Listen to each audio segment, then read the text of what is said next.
আপনি যখন এটাকে দেখেন, আপনি বলেন কিভাবে এআই মার্কেটিং ভোক্তাদের প্রত্যাশা বদলে দিচ্ছে।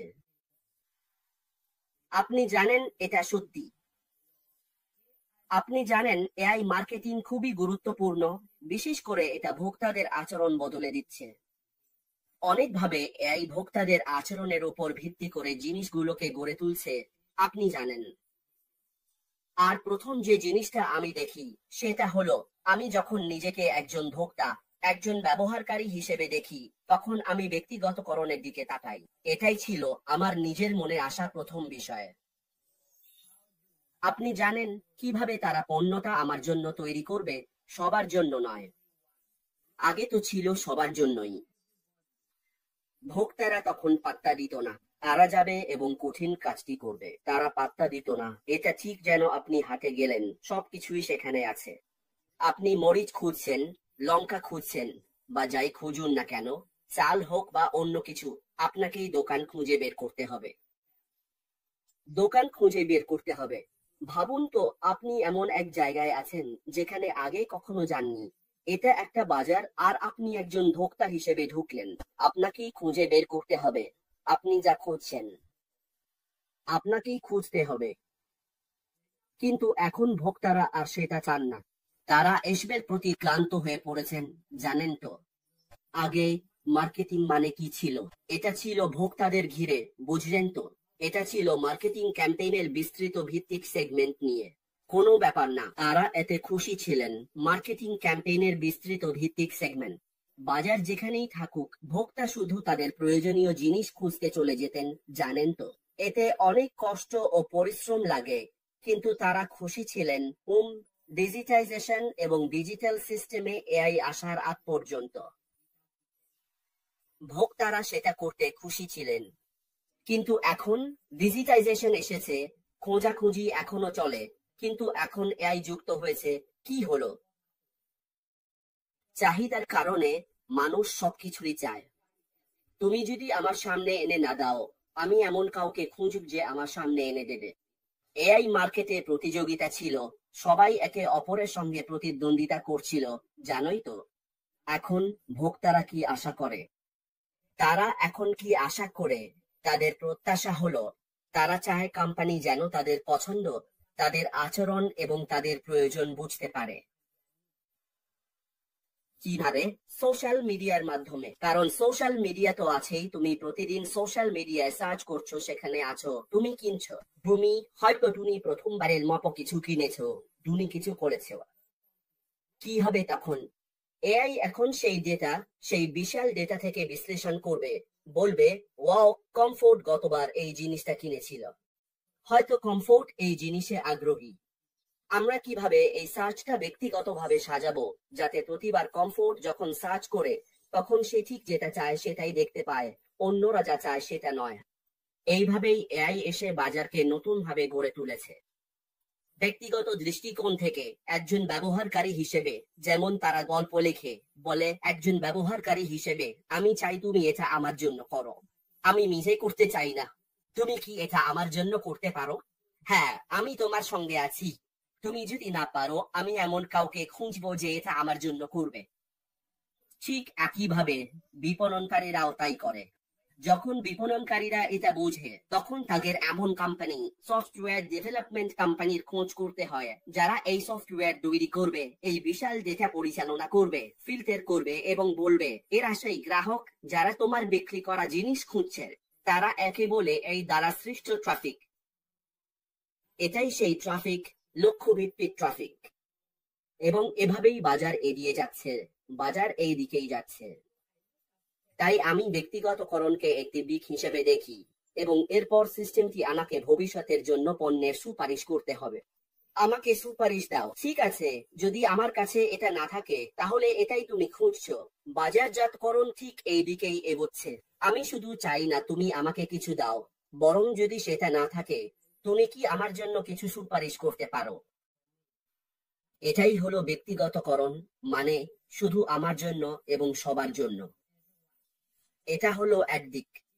পরেরটা হলো ভবিষ্যৎবাণীমূলক অভিজ্ঞতা কেমন হবে। কম্পিউটারকে ভবিষ্যৎবাণী করতে হবে, বুঝলে তো। আগে ভোক্তারা এসব নিয়ে ভাবতেই না, তারা যেত খুঁজত, ভবিষ্যৎবাণী নিয়ে মাথা ঘামাত না। কিন্তু এখন জানোই তো, এআই আর বাজারের গতিপথের কারণে মানুষ অনেকটাই অলস হয়ে গেছে, ক্লান্ত। তাদের অনেক কিছু করার আছে, কিন্তু তারা কিনতে চায়। ভোক্তারা এখন আশা করে ব্যাংক বা কোম্পানি তাদের চাহিদা আগেই বুঝে নেবে। কম্পিউটারকে আগেভাগেই বুঝে নিতে হবে, জানোই তো। তুমি যখন সার্চ করলে তখন তারা বলতে পারে ঠিক আছে, কমফোর্ট বি করলো। এখন আমরা জানি কমফোর্ট কি চায়, তাই আমরা আবারও ভবিষ্যৎবাণী করব। ভবিষ্যতে কমফোর্ট কি চাইবে, এমনকি তুমি বুঝতেও পারবে না যে তারা ভবিষ্যৎবাণী করছে তুমি কি কিনবে। এবং তারা 99% সঠিকভাবে বুঝে নেবে তুমি কি কিনবে। তারা সেটা তোমার সামনে এনে দেবে আর তুমি কিনে নেবে। এটাই হলো ভবিষ্যৎবাণীমূলক অভিজ্ঞতা, জানো তো। এবং এটাই মার্কেটিং। তারা জিনিসগুলো পরিষ্কার করে তোমার সামনে এনে দেয়। তুমি জানো এআই বিশ্লেষণ করবে আর করবে, বিশ্লেষণ করে বলবে এটাই কমফোর্টের দরকার হবে, তাই এগিয়ে যাও, ওর সামনে এগুলো দাও, কারণ এটাই মানুষ চায়। তুমি জানোই তো ফিকশন নিয়ে কি বলবে। তারা বলে এমন কিছু আছে যাকে বলে ফ্রিকশনলেস শপিং। অনেকেই হয়তো এটা শুনেনি। যাত্রাটা একদম বাধাহীন। তুমি দেখো, মানুষ চায় না, গ্রাহকরা চায় না অনেকগুলো ক্লিক করতে। তারা ক্লিক করা নিয়ে ক্লান্ত, যেমন আমরা আগেও বলেছিলাম। তুমি লগ ইন করো, এখানে ক্লিক করো, ওই পেজটা খোলো, তারপর এখানে যাও, এটাই। শুধু একটা জিনিস কিনতেই অনেক সময় লেগে যায়। গ্রাহক বলেছে আমাকে এক ক্লিক দাও, তুমি কি সেটা দিতে পারো? যদি না পারো, আমি এমন কোম্পানি খুঁজব যারা আমাকে এক ক্লিকে সুবিধা দেবে। একবার ক্লিক করব, আমার শপিং শেষ, টাকা দেব, অথবা শুধু চেক ইন চেক আউট করব। ইনভেন্টরি, তাৎক্ষণিক ইনভেন্টরি ম্যানেজমেন্ট। জানো, আমি কোনো দেরি চাই না। এটাই সেই ফ্রিকশন যেটা নিয়ে আমরা কথা বলছি। এটাই ভোক্তারা আশা করে। দেখো, একটা এআই চালিত সিস্টেমের এইসব সামলানোর ক্ষমতা থাকা উচিত। বট ডেটা ফিল্টার করো, জানোই তো, ইনভেন্টরি কম্পাইল করো, সবকিছু করো, চেক আউট চেক ইন, সবকিছু একদম সঙ্গে সঙ্গে, কোনো দেরি ছাড়াই। প্রথমবার দেরি মেনে নেওয়া যেত, কিন্তু এখন আর দেরি মেনে নেওয়া যায় না, কারণ সময় টাকা। আলোচনা করো ট্রান্সপারেন্সি নিয়ে কি বলবে। এটাই আরেকটা বিষয়, ডেটা ট্রান্সপারেন্সি। এআই কি আমাকে সুরক্ষা দিতে পারবে? হ্যাঁ, অবশ্যই, কারণ এখন প্রথমবারের মতো ভোক্তারা ডেটা সুরক্ষা নিয়ে ভাবছে না।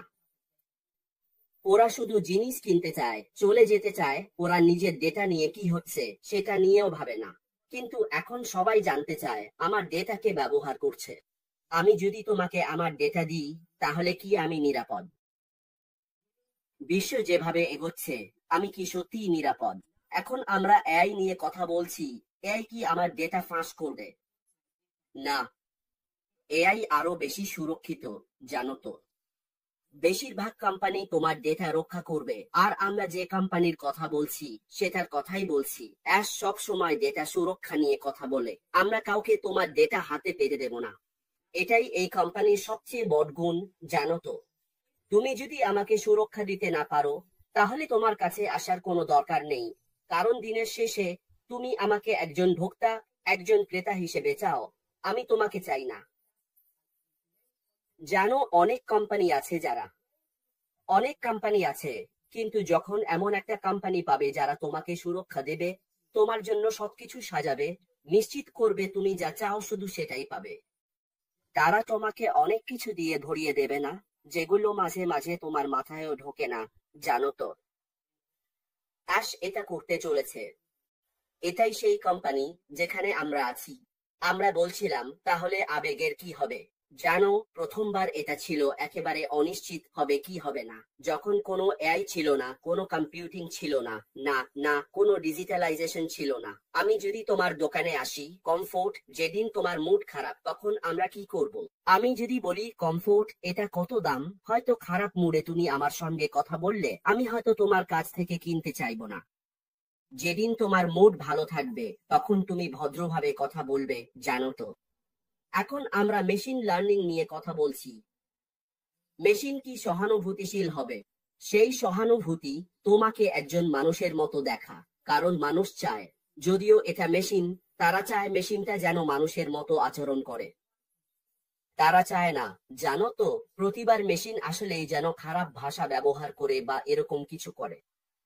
এআই এ সেই সহানুভূতি আছে, আর ঠিক সেটাই মিস্টার অ্যাশ করছেন।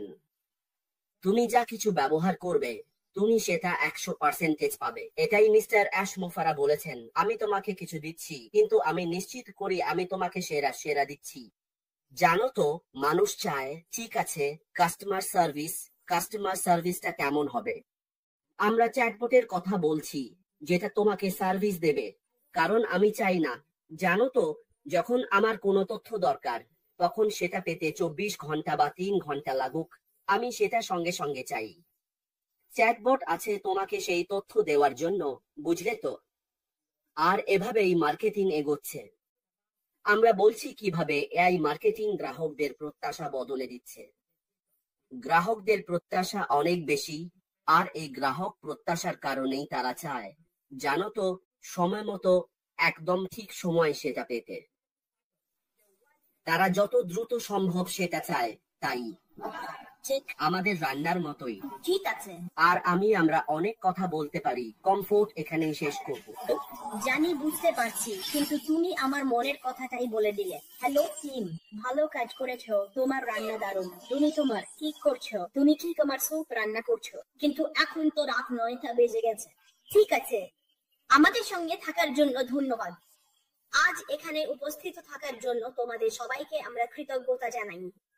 আর আমরা আলোচনা করছি একটা দারুণ বিষয় নিয়ে, কিভাবে এআই মার্কেটিং গ্রাহকদের প্রত্যাশা বদলে দিচ্ছে। তুমিও এমন একটা শব্দ ব্যবহার করলে, মানে এমন একটা অভিব্যক্তি, যেটা আমার মাথায় ছিল, কিন্তু যখন তোমার কথা শুনছিলাম তখন ভাবছিলাম এখানে আর কোনো হিট অ্যান্ড মিস নেই। এখন সবাই চায় একদম নিখুঁত জিনিস, আর যেখানে তারা, তুমি জানো, যেটাকে বলে মাইক্রোওয়েভ জেনারেশন। তাই যদি একটু ভুলও করি, আমার মনে হয় আমরা সবকিছু হারিয়ে ফেলছি, বুঝলে? তাই এখনকার দিনে মানুষ, ভোক্তারা চায়, তারা আশা করে দ্রুত উত্তর, সঙ্গে সঙ্গে অ্যাক্সেস, যেমন তুমি বললে, আর দ্রুত সার্ভিস। তো তুমি জানতে চাও তোমার ব্যবসা কেমন চলছে মিনিটে মিনিটে। এই ধরনের জিনিসগুলোই এখন ঘটছে, আর এগুলো কেবলমাত্র অটোমেশনের মাধ্যমেই সম্ভব। আর অটোমেশন কেবল সম্ভব কৃত্রিম বুদ্ধিমত্তার, মানে আর্টিফিশিয়াল ইন্টেলিজেন্সের প্রয়োগের মাধ্যমেই। মানুষ এখন চায় রিয়েল টাইম ইনসাইটস আর টার্গেটিং। যেমন আমি মনে করি আমাদের পুরনো ট্র্যাকার যখন ছিল, মনে আছে? আমার মনে হয় এই ধরনের টুলসই দরকার। ওগুলো ট্র্যাকিং টুল, যেগুলো ভবিষ্যৎবাণী করবে, ক্যাম্পিং গুলোকে অ্যাডজাস্ট করবে, যেমন তুমি বলছো, সেই প্রেডিক্টিভ অ্যানালাইসিস আর এই ধরনের জিনিস। আমার মনে হয় এই ধরনের টুলস যেমন এআই আমাদের সেই পুরনো ট্র্যাকার যেটা ছিল, আমরা জানি না আবার কখনো সেটা হবে কিনা বা কি হবে, এসবের সাহায্যে, বুঝছো তো? তাই এই সব কিছুই এখন ব্যবসা চালানোর মূল কারণ হয়ে দাঁড়িয়েছে। তুমি জানোই তো, ঐতিহ্যবাহী পদ্ধতিগুলো যেমন ছিল তেমনই ছিল। হয় তুমি বিলবোর্ড লাগাও, যেটা সেটা করো, হাই স্ট্রিটে থাকো, এসবই করো। কিন্তু এখনকার দিনে সবাই চায় যেন চোখের পলকে সবকিছু হয়ে যাবে, আর আমরা এড়িয়ে চলি। তাই এটা বেশ বেশ বেশ আকর্ষণীয় একটা বিষয়, যা মাঝে মাঝে মানুষ জানতে চায়, জানতে খুব আগ্রহী। কলিন্স, সেটা হলো আমরা যে এত খবর করছি, অ্যাশ আমাদের জন্য কি প্রস্তুত করছে সেটা নিয়ে। তবে অ্যাশ এমন কিছু করতে আসছে না, যা একেবারে আলাদা। কারণ তুমি যেসব কথা বলছো, সেগুলোর জন্য ইতিমধ্যেই মার্কেট বা মার্কেটিং অটোমেশন আছে, ইতিমধ্যেই মানুষ আইআই এর সাহায্যে ট্রাফিক আনছে ইত্যাদি। তাহলে সেই বিশেষ ব্যাপারটা কি? আমি জানি তুমি অ্যাশের সঙ্গে ডেটা প্রোটেকশন নিয়ে পার্থক্যের কথা বলতে শুরু করেছিলে। সে এই বিষয়ে অনেক গুরুত্ব দেয়, এটা ওর কাছে অনেক গুরুত্বপূর্ণ। কিন্তু পুরোপুরি বলতে গেলে অ্যাশ আসলে কি এমন পার্থক্য নিয়ে এসেছে, যার জন্য আমরা চাইছি সবাইকে জানাতে যে আমরা এখানে আছি এবং আমাদের কাছে কিছু আলাদা আছে। হ্যাঁ, তো কমফোর্ট অনেক কিছু আছে, কিন্তু আমি শুধু দুটি প্রধান বিষয় নিয়ে বলবো, তারপর আমরা সেটা বিশ্লেষণ করব। তুমি জানো অ্যাশ নতুন নতুন প্রোডাক্ট নিয়ে আসছে, তাই তো? তোমার কাছে থাকতে পারে সেরা থেকে সেরা প্রোডাক্ট, যদি বাজার না থাকে তাহলে তোমার প্রোডাক্টের কোনো মানে হয় না। আর তোমার কাছে যদি বাজার থাকে, মানুষ দেখতে চায় তুমি কি বিক্রি করছো। তাহলে আসে আমাদের কি আছে। এখানে দুটো জিনিস, প্রোডাক্ট আর এআই ট্রাফিক। এআই ট্রাফিকই হচ্ছে প্রাণ শক্তি। তুমি জানো, যেমন তুমি বলেছিলে প্রচলিত মার্কেটিং শেষ, ওটা শেষ হয়ে গেছে, খুব শিগগিরই এটা অপ্রয়োজনীয় হবে। এখন আমরা এআই ট্রাফিক নিয়ে কথা বলছি, কারণ মানুষ এখন আর বিলবোর্ড নিয়ে মাথা ঘামায় না। যেমন ধরো কমফোর্ট, তুমি প্রতিদিন গাড়ি চালাও, তুমি ওগুলো দেখো, কিন্তু যখন মাথা শুধু গন্তব্যে থাকে তখন বিলবোর্ড নিয়ে ভাবো না, তাকাও না ওদিকে, যদিও তারা বলে। আর যদি দেখো শুধু বিলবোর্ডের জন্য তারা কত টাকা খরচ করছে, সেটা বিশাল অঙ্কের টাকা। কতজন মানুষ চোখ তুলে ওগুলো দেখে? খুব কম। হয়তো প্রতি 1,10,00,000 মানুষের মধ্যে একজনই ওই নির্দিষ্ট সার্ভিসটা ব্যবহার করবে, যারা এয়ারপোর্ট দিয়ে যায়। মানুষ তো পাত্তাই দেয় না, তারা শুধু চায় যেখানে যাচ্ছে সেখানে পৌঁছাতে। হয়তো তারা দেরিও করে ফেলেছে, কেউ কেউ তো ফ্লাইটই মিস করে ফেলে, সবাই দৌড়াচ্ছে। বিলবোর্ড নিয়ে কার মাথা ব্যথা? এখন তো এআই ট্রাফিকের যুগ, এটাই এখন বাজারের আসল জায়গা।